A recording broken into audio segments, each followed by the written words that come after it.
BITF stock analysis and price predictions for Wednesday. Is Bitfarms Limited stock a buy? I'll be breaking all of that down in this brief and short 1 minute video. Now, technically just looking at BITF, my most recent prediction was a sell side correction, and it was on point. And this is where it was made it like 2 months back, May 14th of May, almost 3 months ago.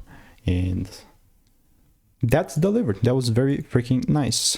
Now if I zoom up, then it shifted. And the way that I'm looking at it from here is that only if the price pulls down, it gives me a double break, I will look to take it further up. Other than that, bro, I'm not touching it, you know, like this is very choppy, so that's why I like clarity and this thing to pull down a bit more. But if that doesn't quite happen, then I guess I'm not buying. And therefore, if you want to stay tuned and get free money making emails and insights, click the first link in the description and I will continue to keep you updated. So goodbye and enjoy.